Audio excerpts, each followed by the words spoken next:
I'm June Connor Bone. I was married to Marvin Joseph Bone, who passed away in late 2012. We had both been members of this church a long time, myself longer than he. Uh, my family began coming to church here about 1938. We had gone to church in Appalachia, a little church in downtown Appalachia then, and he bought a farm and we moved out about 2.5 miles on the Bostwick Highway. The first Sunday we came to church here, my two sisters and brother and I came in the back of a pickup truck. My daddy and mom were in the front seat. They let us out front. They said, y'all just go on in. And this looked like a castle to us, besides the little church we'd been in Appalachia. But everybody was very friendly. Somebody showed us to the classes. We need to go to Sunday school, and we came about every Sunday. We didn't miss much.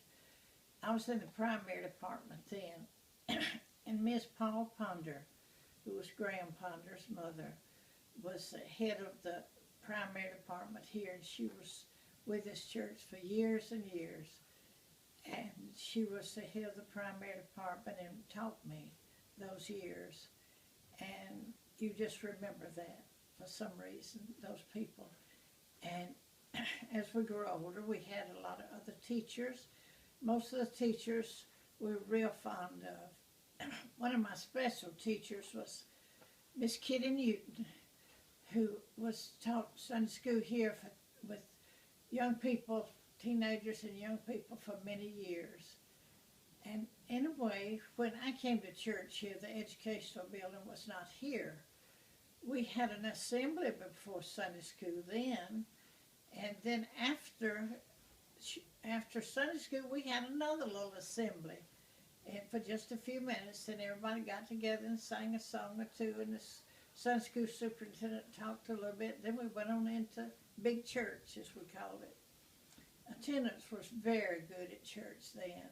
The pastor who was here when I came to church here was Reverend Adams.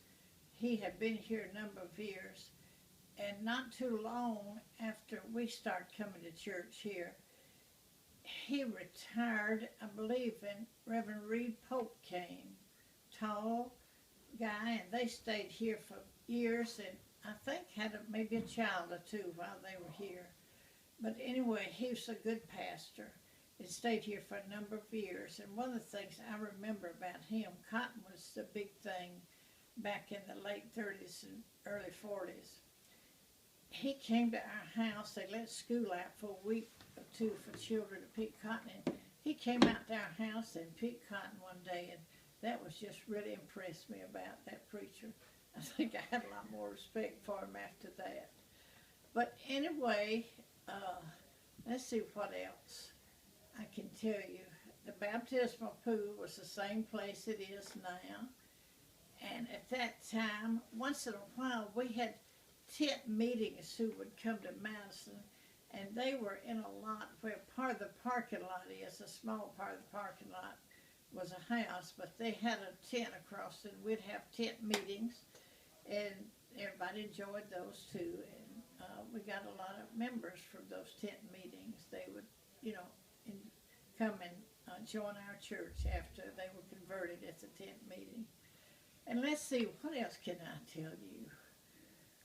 Tell me about the programs that went on. Okay, at that time, we had Sunbeams, we had GAs and RAs, and of course we had training union back then, but we had active Sunbeams and GAs and RAs for many years. I can't remember when it stopped, but those were active organizations for young people. In fact, our oldest daughter, who is Pam Whitlock now, she got to be a queen in GAs, and I believe Hazel Carter, whose husband was a Pontiac dealer here, she worked with those GAs. And I'm not familiar with who did the RAs, but many years ago, I worked with the Sunbeams a while in the afternoon.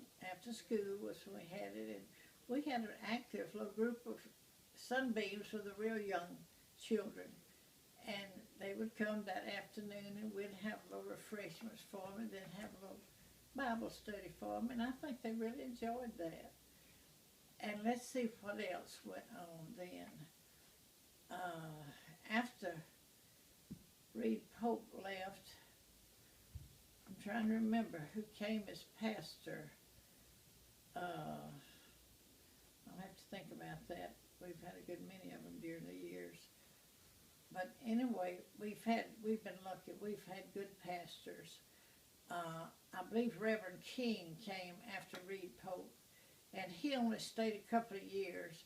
His family moved to Florida, and after he came, I believe Earl Starwalt, I believe, came and stayed here a number of years and went to Lithonia after he left here. But our church has always been an active spot in the community and reaching out to people. And I think that's a part of the Baptist church. We just reached out to the people. We've had some big families to come here and just couples, but the big families were just as welcome as the little families. And we always had a place for everybody in the church. Now, were you and Marvin, were you all married here at this church? No, we were not. But anyway, after Marvin and I were married, we came here. He had joined this church after we married, and we were active with our children from the time they were little. We came to church and brought our children, and they worked in the church and enjoyed church. That was just a routine for us that we would go to church with our children. And I'm glad we did that, and I think our children remember that. And let's see what else I can